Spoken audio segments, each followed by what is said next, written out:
أما بعد مدحوين وحجان كجمهورية الصومالي الآن مدن عبد الرحمن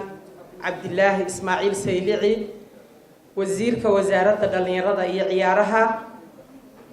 قدوميها دلنيرة صونيو مرتي شرفتا حلبان كدا ضير إدلك فيلان دمان مروين يمدنيات انتي نميشة شوكته هليا فنانين تقرن كسومالي الآن غبيال الدين بهذا الصحافة دا دلين تدا ضير هبلها أو بدني هالأبور كليمي أساسياشي أوفو تاجرياشو دي دلك لو حكومي دمان عيد ماذا غلبك سيدا إقرن كسومالي الآن سلام الله عليكم ورحمة الله تعالى وبركاته بعد تحية الإسلام إلهي بمهدس كله ما أنت إنه كل مية لبعتنكي فبراير لبعد يكون يسديد يطبنكي نهل كان إنه كل مية إنه نبض قبنا أيام هذا الله حسبان تعالى لما أنت إنه ضوض ما هاد نقدر ما هاد نقى بدي وحن هبليين يا أروك دلني يرد القرن كسومالي لان الصويو أنا جو مهد علينا يا مناسبة أي سواء بابلين يجي وزير كودبا قال قيمها بدن لقونا درنسين أيو بالشدر غير سومالي لان دلني يرد محيطة هذا مهد علينا وحن تعالى هاي إن أنصدح كلمة ضد الأهضو بإذن الله الرحمن المركب وهو الرئيسة وحيتها هاي كلمة إذا عن ورانيا dhalinyaradii reer Soomaaliland ee joogtay waqtigii ugu adkayd ee marxaatiyaashoodu ay yihiin kuwa goobta maanta ku sugan ee dilka lagu xukumay iyo kuwii ku dhawaaday hadii ay ahaayeen asaasayaasha qarannimada Soomaaliland ee dadkii iyagu ay shideen iyo durbaankoodii iyo naftooda huridoodii aynu halkan ku soo gaarnay ee aynu sidaynu doono ugu damaashaadayno maxay tahay higsiga iyo aqliga iyo aqoonta iyo ujeedada iyo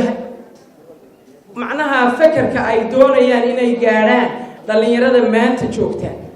maxay tahay waa su'aal aan jecelahay inaad homework u qaadataan oo guryihiinni aad kaga soo shaqaysaan oo qof walba uu dib u akhriyo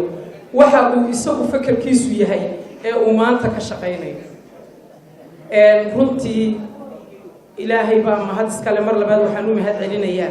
asaasayaashii UFO ayaan u mahad celinayaa waxaan ilaahay uga baryayaa intooda dhimatay iyo intooda noolba ilaahay inuu naxariisto kelmadayda labaad waxay tahay oo aan doonayaa inaan hadalkayga ku xuso sanduuqii uu ka hadlay gudoomiyaha dhalinyarada ee Soonyo iyo su'aalihii laga weydiiyay ee uu ka jawaabay baan jecelahay inaan si yaro kooban biidmillaahi raxmaan qal-aan in yar ugu kabo waqtigii in yar dib ila noqdo idinkoo raaliya dowladdii Siyaad Barre ee kaligii taliska ahaa uu dalka ka arriminayay innaguna aynu ka mid ahayn dowladdii dhexe ee Soomaaliya ayaa waxaa jiray barnaamij loo oran jiray gurmadka mashaariicda qaranka national service waxa ku gali jiray ardaydii dhamaysatay secondary markay qaataan tareerinka ama tababarka xalane ka bacdi waxa la aasaasay mashruuca 1983 ardayda gobolada Soomaaliya markaa la isku oran jiray wax ka dhigto oo dhan ayaa la isdaba mariyay baydhabo kii joogay waxa la keenay Hargeysa oo waqooyi galbeed markaa la oran jiray kii maroodi jeex ka baxayna waxa la geeyay Kismaayo waqtigii ay soo dhamaysteen dhalinyaradii shaqadoodii qaranka ee gurmadka mashaariicda qaranka loo oran jiray ayay waxay ku noqdeen magaalo madaxdii dowladdii dhexe ee Soomaaliya ee Muqdisho ee goobaha nimanka qaraxa badan ka dhacaa dabadeedna waxa wax dhig lagu sameeyay oo uu Siyaad Barre ka soo qayb galay taalo macruuf ah oo kulay anigii daadaydu aanu garanayno dalka dahsoon loo oran jiray wuxuu markaas Siyaad Barre jaanis u siiyay ardaydii gobolada ka qayb qaadatay in uu gobol walba ardaydii ka hawgashay hal qof ka hadliyo isagoo weydiinaya sidee baa la idin qabtay ama sidee bay idinku suura gashay maxaad la kulantay gobolladii kaloo dhan baa soo hadlay runtii wax la sheego oo wacan badan kamay soo sheekay gobolladii Somaliland ka hawlgal dhalinyaradii gobollada Somaliland ka hawlgashay markaa gobollada ahaa ayaa waxa la soo gaaray waqtigoodii waxay sheegeen waxana lagaga hor yimi Garowe ayaana lagaga hor yimi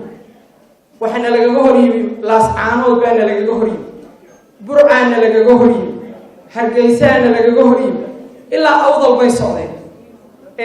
madaxweyne dadkaas waxay noo qaabileen bay yiraahdeen dadkii ka hawlgalay soonahanina waxay ahaayeen dad gobollada Jubbooyinka ka soo jeeda markaa waxay yiraahdeen madaxweyne dadka meesha waxa jooga dadka ugu caqli badan ugu sooriyeyn badan ugu deeqsiisan ugu wanaagsan muwaadiniin dhab ah hase yeeshee magac bay noo bixiyeen bay yiraahdeen magac ayay noo bixiyeen magacii buu yidhi sheega qirinqiir baa naloo bixiyey bay yidhahdeen waxa weeyaan dabadeedna hadalkiibaa runtii uu ka xanaaqay waayo muu doonaynin mabaadi'diisa in la fahmo muu doonayn khudbaduu la wareegay markaa madaxweynihii markaa joogay ee afweyne wuxuuna yidhi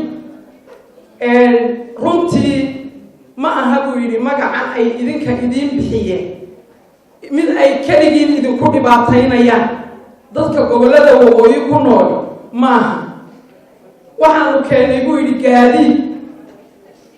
waaweyn oo qaranka u adeegaya maqaadiir bay u bixiyeen buu yidhi waxaanu isnidhi buu yidhi waxay malaha diidayaan kuwa waaweyn horta nin baa la soo degay buu yidhi mid la-eg kii oo isku warshaday ka soo baxeen shaar wacday u bixiyeen buu yidhi